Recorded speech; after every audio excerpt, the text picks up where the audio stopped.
Welcome to the Goddess Breath podcast. Hi, I'm Dr. Mari Castle, and thank you for joining and being here.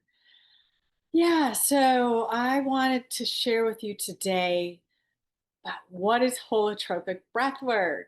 I talk about this a lot, and I'm just going to give you kind of a rundown. Uh, I've been doing it a long time, so it should be pretty easy for me to do that, to keep it succinct. But first, I like to start with the breathing, right? To just feel like you can get present with your body. Because anymore, as I'm doing these breath work practices and techniques and learning all kinds of new ones, they come into my field all the time from different cultures that have been around a really long time. And for me, it's just breathing intentionally, breathing consciously. I'm going to talk to you about holotropic breath work. It's a specific way, but anymore, I just feel like, just going to the breath and the way that the energies are happening in our world today. That's just it, right? Focusing on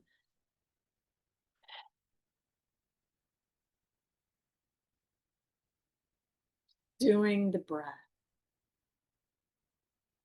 in through the mouth if you want, in through the nose if you want, in and out through the nose, in and out through the mouth. You know, we get caught up sometimes in what's right or wrong.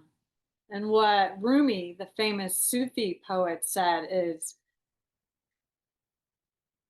there's a field.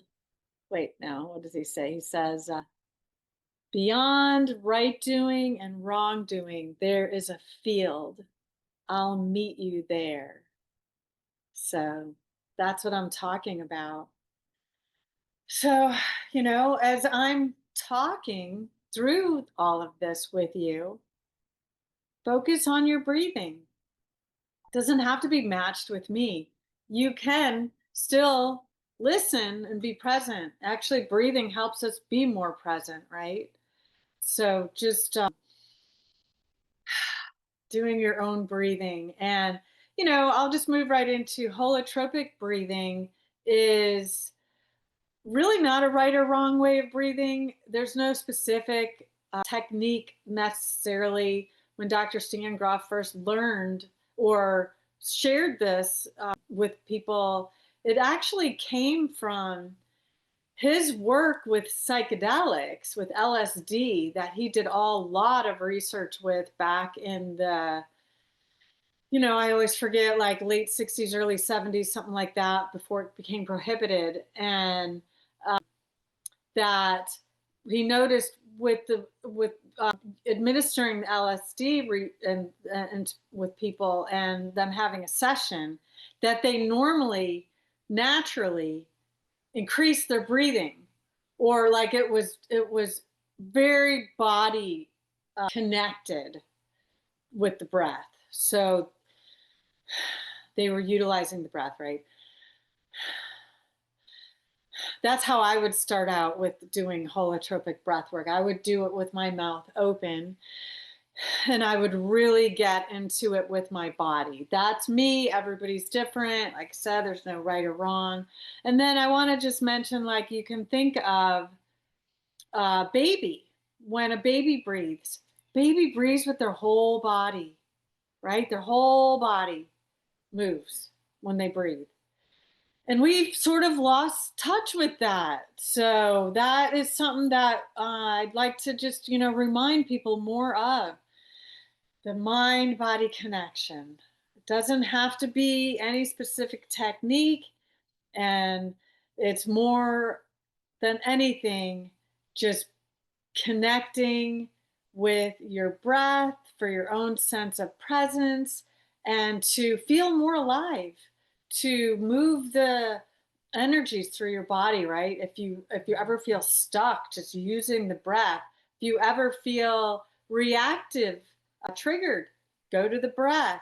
If you ever are just really struggling and having a lot of like scatterbrained, hard time focusing, utilize the breath. It's beneficial for numerous things. It's super organic, and it's free. It's with us. It's in our back pocket, so to speak, all the time. We can access it. It's just remembering. So, holotropic breath work, what is that exactly? If you've never done it before, and as I said, I've been doing this. First time I did it was in 1999, and now still hold breathwork workshops. I hold one day, I hold private sessions for people. I have retreats that I host. By the time this airs, this recording, I'm going to have a retreat in Oregon, and then I'm gonna have the next one day holotropic breathwork session in mid October in St. Petersburg, Florida. And then I'm going to have retreats coming after that, but I can always do a private session scheduled and convenient for you. And a lot of people like to start with that. So that's always available depending on the schedule. Friday afternoons are good for me, or Saturday mornings or something like that, right? I have pretty busy schedule throughout the day, otherwise throughout the week, I mean. So, yeah. And holotropic means moving towards wholeness. HOLO is tropic, or wholeness. Tropic is moving towards. So, moving towards wholeness. It was developed by Dr. Stan Grof, like I said, about 50 years ago. And still today, people are doing it worldwide. Now, what I really wanted to share with you is that, what you can benefit, because in my last episode of this podcast, I was talking about the sacred feminine and masculine and Carl Jung's individuation process, and bringing the energies together within to feel more whole. So, holotropic breathwork, moving towards wholeness. And that it helps us integrate, like parts that we are not in touch with of ourselves. And like nature can be something that you aren't really that connected to, but then you do a holotropic breathwork session and you feel really strongly an urge to want to be in nature. So it kind of goes like that. And nature brings a nice depth of feminine into our everyday life. Nature is balanced, very much feminine and masculine. I'll share more on it. I'm going to do an actual nature episode here coming up soon, but that is the idea. And then it helps us become more aware of our patterns. Maybe we're too focused on assertiveness, or we got to do things all day. Sometimes that happens to me, but I try and keep the balance, I'm trying to always pay attention and be aware. I do give myself a break. I just kind of also have to. I have to make myself take a break. And then it could be where maybe we're not outgoing enough, or we're very introverted, and then they're in the breath work can help us kind of however it works. It could be very abstract how it comes into the psyche to help us become more balanced, more whole. And that's the idea. So, what I really want to do is give you a bird's eye view, so to speak, of what it looks like, walking you through the process if you were ever to come to a holotropic breathwork workshop of mine or anybody else's. Because if you're listening to this in France, per se, then somebody there or in Europe would be, offering holotropic breathwork workshops. So we start out with a circle. We're all trained the same because it's Dr. Stan Grof who developed this, and he's made it like a ritual. So that means everything is the same, and we've all been trained very similarly of how to offer this powerful and transformative breath work.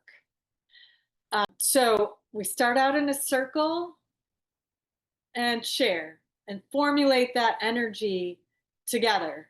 The container, the sacred container that's going to be where we do the deep inner work. And then everybody introduces themselves. We, give a little brief, if we've done it before, if we have any kind of, just one word intention. Every facilitator is different of how they want to start that out.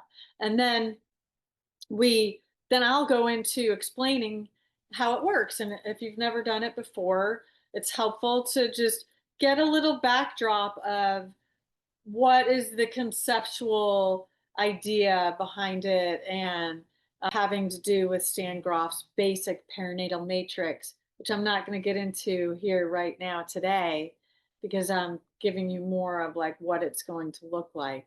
But I would talk about all of that and all of what you need to know to be either a breather or a sitter.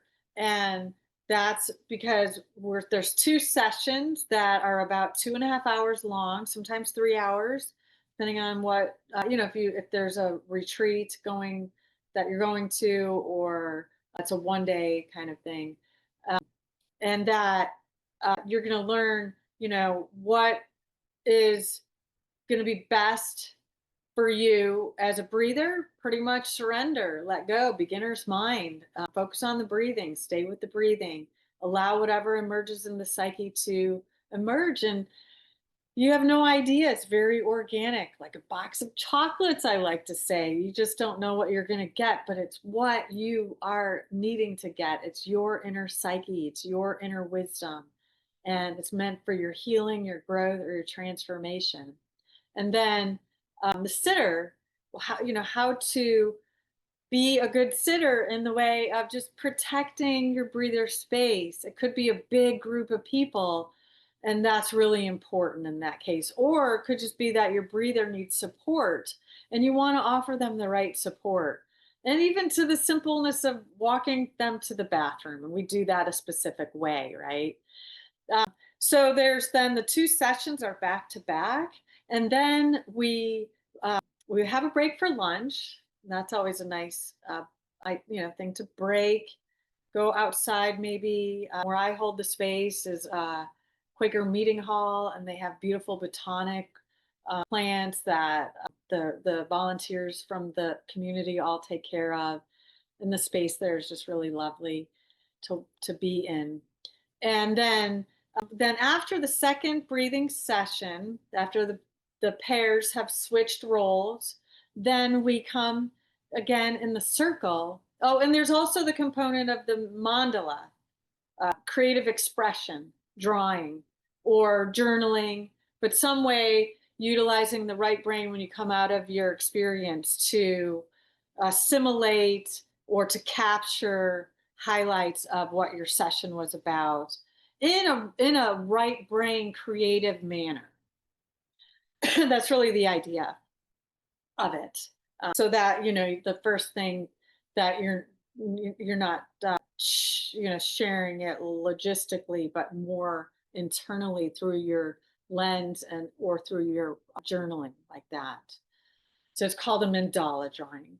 And then we just come back in the circle again and share. Everybody shares a few minutes of what their experience was for them, the highlights, what was meaningful, and perhaps how it integrates with their life, what message maybe that they gleaned from their experience. Yeah, so then I talk at the end about integration and how important integration is. Integration is really, you can think of it as self-care, but it goes way beyond that. That's another talk. Again, I wanted to keep it short here so you get a little bit of an idea of what to expect if you were ever to come and experience a holotropic breathwork session. And if you were to come and experience a private session, it is, just honed in, personal, one-to-one. We talk, we share, I explain everything. You go into the session, you immerse, and then we share after of what your experience was. And if you feel okay with me just, helping you with some sort of my perspective of what might be the meaning for you, or what I think would be best for you to integrate based on your experience. So it's very personalized in that way. And I can't think of anything else right now, except I'm super excited to be offering my next episode an interview with a very dear friend of mine, Juliana. And she is going to talk to us about ayahuasca or yaga or yahe. And I'm looking forward to that. And I hope you enjoyed learning more about holotropic breathwork. I hope you take many deep breaths throughout the day. If anything else, just let me be your reminder. And yeah, blessings and be well. And many more sharings of different kinds of experiences, or how you can integrate your sacred masculine and feminine in many different ways. Thank you for listening. Be well. Bless.